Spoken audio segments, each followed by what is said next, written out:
Welcome to Lodge St Andrew, Denny and Loanhead, number 176. I'm here with past master, brother Archie Mackay. Nice to see you, Archie. Nice to see you. And so for master, past master, read the word leader. So Archie has led this lodge on a couple of occasions. So Archie, how long have you been a Freemason? I got my 50-year diploma from the Grand Lodge of Scotland on the 1st of February this year. Wow. Which was the day that I came off the chair after my second term, 2-year term as the Right Worshipful Master. My first being back in 1996 to 98. Crikey. We haven't had a past master go back into the lodge since 19 canteen or 18 canteen, very long time ago. That's so great. If anybody was going to go back into the chair, he said, looking straight at the camera, it was going to be me first. And you've achieved it. And Yep. so it was quite good, because Yep. I installed my son in 2018 in the lodge, and he installed me in 2022. Right. That must be a rarity in Which is, Masonic circles. we think so. So what people might not appreciate about Freemasonry is the extent of charitable works. I mean, one of the 3 pillars of Freemasonry is relief, and read into that charity and good works. So I'd be interested in hearing about some of the charitable endeavours that you've supported recently at Lodge St Andrew. Well, last night we presented a cheque to Strathcarn Hospice for £2,400. And part of that was raised when I was installed. Instead of giving money to installing, not money, but gifts to installing masters, I decided to give the money to Strathcarn Hospice. And then the second year I said, well, I'd quite like to do more for the hospice. And Trevor Deans, who's the Right Worshipful Master, when he was installed, decided to do the same thing as regard to his installing masters. Okay. So between his donation, my donation, and a raffle of malt whiskies and a 4-ball at golf, we had raised £1,200, and basically the lodge matched it to make it up to 2,400. Fantastic. So we gave a cheque over last night. We on a regular basis, we're quite good supporters of the Denny and Loanhead Pipe Band, who come and use their facilities.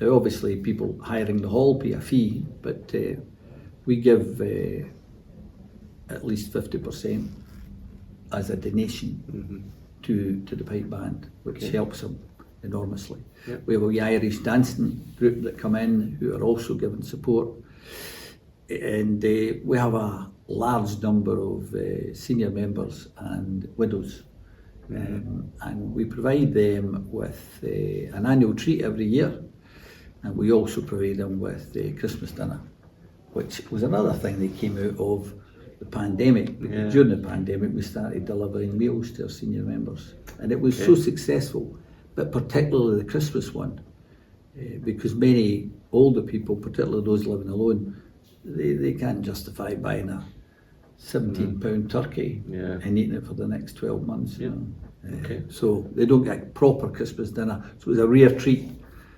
For some of them, others are lucky, they've got families and they take them out and things, but not everybody's that lucky. So that's a big, because charity begins at home. Indeed. Yes. And so we like to look after our senior members. Yep. But over the years we've given, the hospice has been a big fund, but Prostate Scotland has also benefited from fundraising nights, etc. Yep. And we're going to do a fundraising night for your charity. I won't tell you when it is, so I don't want to date the film. And you can edit that out. Count on it. And later in the year we've got another fundraiser lined up for Strathcarn Hospice. Yep. Okay, so in that response, Archie, you've not only spoken about the charitable efforts of big charities, but also local charities, and also examples of how Lodge St Andrew, Denny and Loanhead is grounded in the community by folks coming in and using the facilities.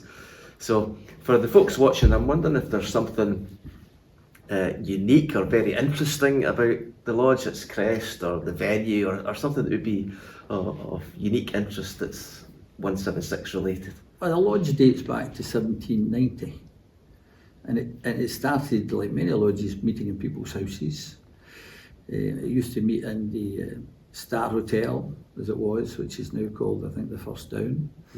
It also met in the Royal Oak Hotel, and it used to meet in the old Foresters Hall, I think is the right name for it, which was in the centre of the town before the town was redeveloped.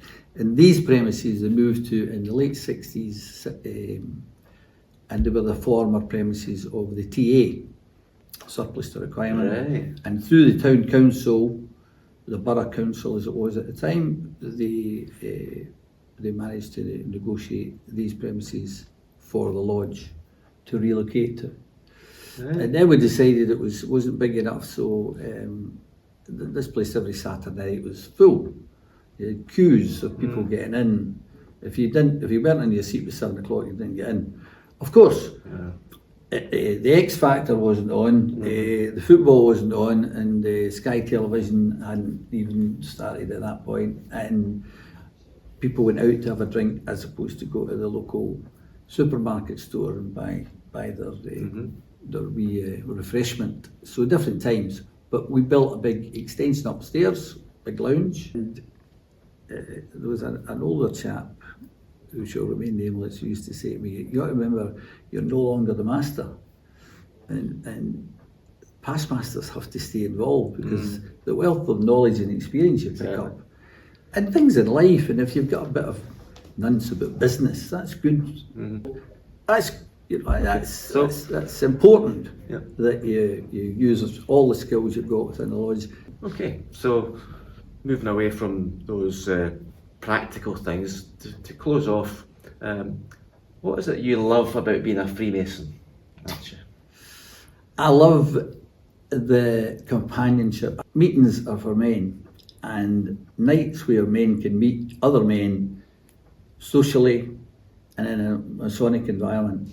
I love the ritual of Freemasonry. I think it's great to learn. It's a great skill to learn something and present it in front of, several. I've done it in front of several hundred people at installation, for example, and you get a great buzz.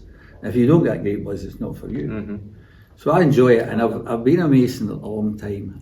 Initially, because of my involvement in newspapers, which was my background, and also because on a Thursday night I used to train with Barnet Amateur Football Club. There you go, see? It was difficult to get along to the lodge, and I had a slight problem in that my father was a past master and was ill and didn't get visited when he was ill, and I was very hurt by that. So I had a wee time off, but when he died, the number of Masons who turned up touched me, and I knew that I had to come to the lodge to the next meeting and thank the brethren.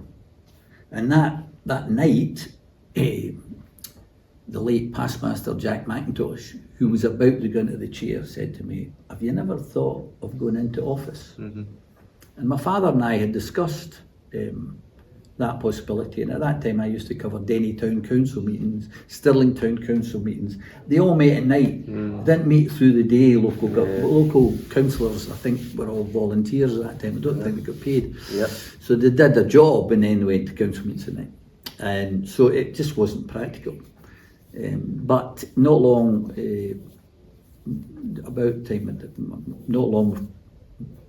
before my father died, I joined a national newspaper, and although it was difficult because I used to finish my work at 7 o'clock and the meeting starts at 7:30, there's been a few world-class drives from Glasgow to here to get here in time. One past master, I phoned him and asked him to put my apology in for being late, and I was in the door before he'd given it, and he suggested I might have been in a helicopter. But yeah, so I love it because of that. Companionship, meet other men, and see people develop. Of course, there's all other things, charity and faith, hope, and charity, and meeting guys like you, There you go, see? and encouraging you, Thank you. in your campaign for Prostate Scotland. Yeah. It's very achieving. Yeah, It's very, it's very going well. achieving. No, it's very rewarding, that's the word. Yep, it is. And Prostate Scotland, I know you're trying to close, but Prostate Scotland, prostate cancer in general, you know, and you've said it many times, that Freemasons gave well over £1 million to it. That was a big target. So, thank you, Well, Archie, that's enough for giving me some of your time. Excellent. Not at all. Thank you. Pleasure. Pleasure having you here. Thank you.